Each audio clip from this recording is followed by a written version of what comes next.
Hello, स्वागत है आप लोगों का आज की इस वीडियो सेशन में।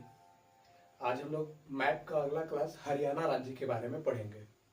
हरियाणा उन राज्यों के श्रेणी में आता है जो प्लेन क्षेत्र में आते हैं, जो जनसंख्या भी ज़्यादा है, लेकिन यहाँ की जो ज़मीन है वो उर्वरक है और प्लेन है, इसलिए जनसंख्या भी घना ही है।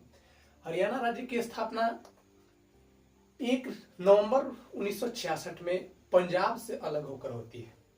हरियाणा 44,212 वर्ग किलोमीटर क्षेत्रफल में फैला हुआ है। जब आप भारत के मैप देखिएगा, अगर आपको दिख रही होगी तो ये भारत का मैप है। मैप में जब आप ऊपर से आते हैं तो भारत के मैप में एक लैंडलॉक राज्य है, न तो इसकी अंतर्राष्ट्रीय देश से सीमा साझा करती है। भारत में लैंडलॉक राज्य कई सारे राज्य आते हैं, उनमें से ही एक हरियाणा राज्य है।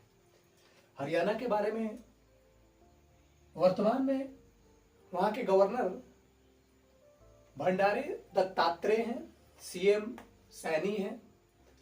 विधानसभा में ये जो टोटल क्षेत्र देख रहे हैं 44,212 वर्ग किलोमीटर, उतने में विधानसभा का क्षेत्र 90 आता है। लोकसभा 10 सीट आती है और राज्यसभा की 5 सीट आती है। यह इंपॉर्टेंट जानकारी हो गया।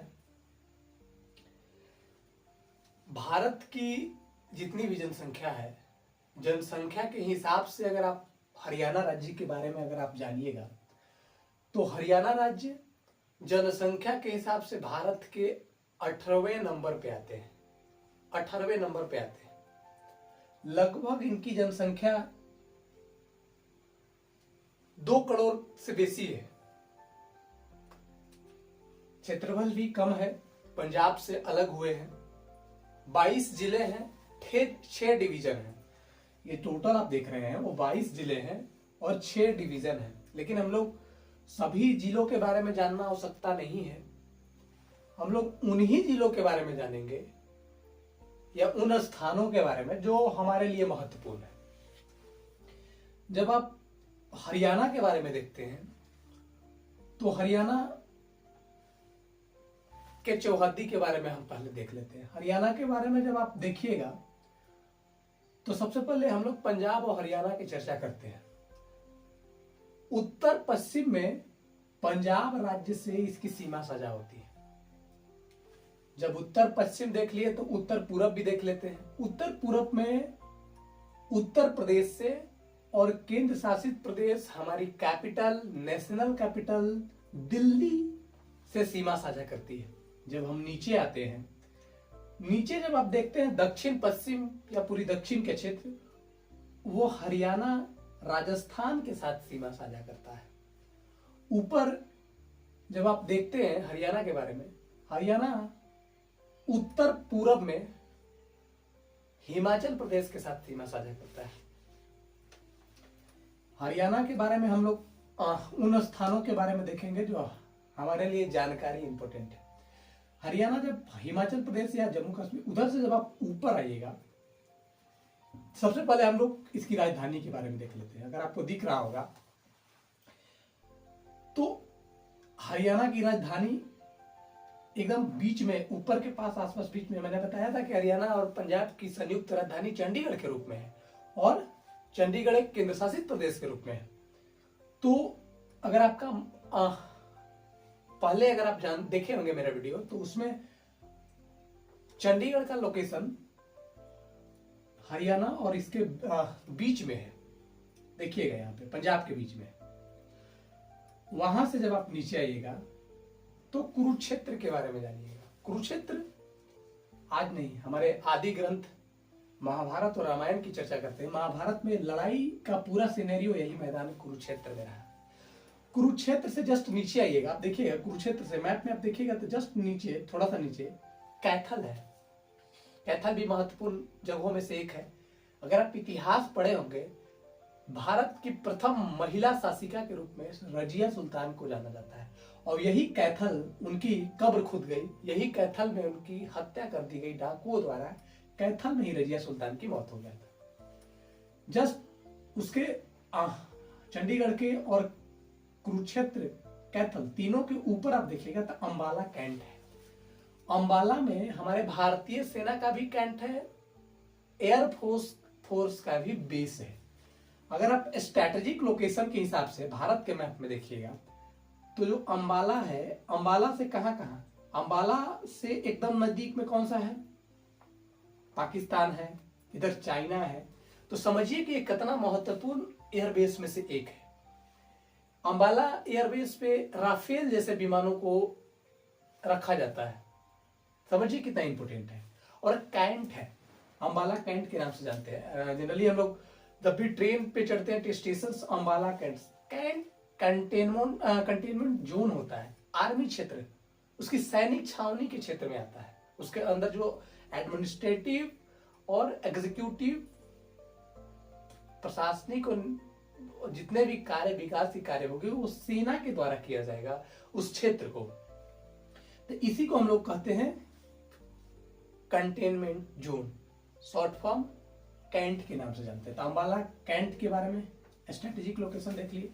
इसके बाद जस्ट अगर आप नीचे से पूरब की ओर बढ़ते हैं तो पूरब की ओर करनाल है। करनाल में डेयरी अनुसंधान केंद्र है, दूध की उत्पादन कैसे हो उसके रिसर्च के माध्यम से हम लोग कैसे आगे बढ़े। तो करनाल के बारे में, करनाल इंपोर्टेंट नाम स्थान भी रखता है।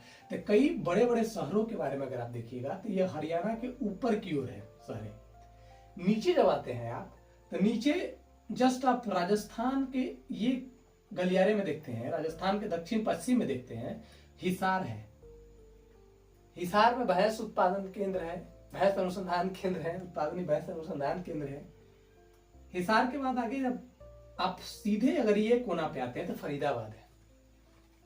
फरीदाबाद, भिवानी, तो अगर आप देखिएगा तो फरीदाबाद, भिवानी हो गया, और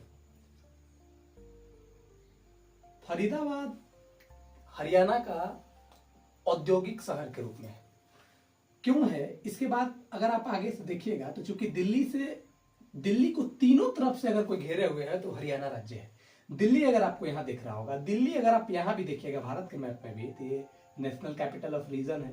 अगर आप संविधान पढ़िएगा तो 1992 में इसे राष्ट्रीय राजधानी का दर्जा दिया गया था। तो यहाँ पे दिल्ली को तीनों तरफ से घेरे हुए हैं।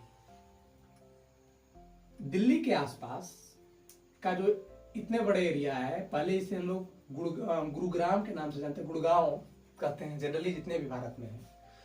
गुड़गांव मिलेनियम सिटी के नाम से जाना जाता है। आईटी सेक्टर, दुनिया के कई बड़े बड़े उद्योग, बड़े बड़े संस्थाएं के हेडक्वार्टर है गुरुग्राम में। गुरुग्राम जैसे आज मुंबई, चाहे उस क्षेत्र में जैसे नोएडा हो गया यूपी की तरफ में, ये एक दिल्ली जब नेशनल कैपिटल के बारे में जब आप देखते हैं तो चूंकि पूरे भारत की आबादी में से जितने भी जगह से वो दिल्ली के आसपास बसना चाहते हैं। हमारे क्षेत्र से, यूपी से, कई जगहों से दिल्ली के आसपास बसना चाहते हैं। तो भाई दिल्ली का क्षेत्र तो नहीं बढ़ रहा है, आदमी रोज बढ़ते जा रहे हैं। इसके लिए सरकार, उसके लिए केंद्र सरकार का एक प्रोजेक्ट बनाया गया कि उसके आसपास जो राज्य है उसके शहरों को डेवलपमेंट किया जाए ताकि लोग वहां बसे, वहां उद्योग, अंतरराष्ट्रीय संस्थाओं का हेडक्वार्टर बने उस क्षेत्र में। तो इसी के संदर्भ में गुरुग्राम को बसाया गया। गुरुग्राम के बसाने में DLF company, DLF mall company है जो बहुत योगदान है। डीएलएफ के बारे में आप लोग जानते होंगे, क्रिकेट के प्रेमी होंगे। डीएलएफ पहले आईपीएल करवाती थी। जो गुरुग्राम को बसाने में योगदान रहा वो डीएलएफ कंपनी का है। इधर आप यूपी के बारे में देखिएगा तो यूपी को हम लोग नोएडा के नाम से जानते हैं। न्यू ओखला डेवलपमेंट जो दिल्ली की तरफ से की गई है। तो इधर से जो क्षेत्र से आने वाले व्यक्ति यहीं बस जाएंगे। जो इधर से पंजाब, हरियाणा, राजस्थान, गुजरात, इस क्षेत्र से जो आने वाले व्यक्ति है कई सारे, ये इधर ही बस जाएंगे। तो हम लोग देख लिए गुरुग्राम के बारे में। फरीदाबाद थोड़ा सा इससे दूर है। उद्योग, कई उद्योग जो है फरीदाबाद में रखा गया है। जब आप ऊपर की ओर बढ़िएगा, बीच में बढ़िएगा, तो दो स्थान जो आपको ऐतिहासिक स्थान है, एक तो हो गया सोनीपत और दूसरा पानीपत। पानीपत की लड़ाइयां, 3 लड़ाइयां यहीं पे हुई है। पानीपत की पहली लड़ाई बाबर की एंट्री होती है, दूसरी लड़ाई उसकी बेटा हुमायूं जीत जाता है, और तीसरी लड़ाई अहमद शाह अब्दाली मराठों के। कहा जाता है उसी समय अंग्रेज कह दिए थे कि अब ये तो हम लोग जान गए कि भारत पे मराठा शासन नहीं करेंगे, कोई और करेगा या नहीं करेगा, बात की कहानी है। तो ये पानीपत की तीसरी युद्ध है। जब आप ऐतिहासिक परिप्रेक्ष्य में देखते हैं तो सिंधु घाटी सभ्यता में हरियाणा का भी क्षेत्र जो स्थान है वो आ जाता है। हरित क्रांति, जब भारत में हरित क्रांति का दौर था तो हरियाणा उसका एक अग्रणीय राज्यों में से एक था। आज भी खेती के मामले में हरियाणा और पंजाब की कोई तोड़ नहीं है। वहां के किसान, वहां की सामाजिक आधुनिक खेती को अपनाकर बहुत आगे बढ़ गया। हम लोग पानीपत जान लिए और फरीदाबाद के बारे में, गुरुग्राम के बारे में जान गए। हरियाणा में हरियाणवी हिंदी बोली जाती है, हरियाणवी बोली जाती है। अहिरवाल क्षेत्र में अहिरवाटी बोली जाती है। मेवाड़ कई ब्रज भाषा भी बोली जाती है। जब आप जियोग्राफी पढ़िएगा तो इस जो क्षेत्र है हरियाणा का, इसे हम लोग भिवानी के मैदान के नाम से जानते हैं। भाई यमुना, एक चीज महत्वपूर्ण जानिए, जब यमुना जब आती है हिमाचल प्रदेश की ओर से घुसती है तो ये उत्तर प्रदेश और हरियाणा के साथ सीमा साझा करती हुई जाती है। तो एक महत्वपूर्ण प्रश्न, मैप पढ़ने का उद्देश्य यही होता है कि आप, अगर आपको कंपटीशन लेवल पे नहीं पढ़ना है तो एक स्ट्रैटेजिक लोकेशन जिस स्थानों के नहीं जानते हैं उन मैप से हम लोग समझने का प्रयास कीजिए। जब आप एक बार मैप खोलिएगा तो इन जगहों के बारे में जरूर आप जान जाइएगा। तो जमुना जब इधर से आती है तो इसकी सीमा बनाती हुई दिल्ली में प्रवेश करती है। दिल्ली के बाद सीधे यूपी से आते हुए गंगा में मिल जाती है।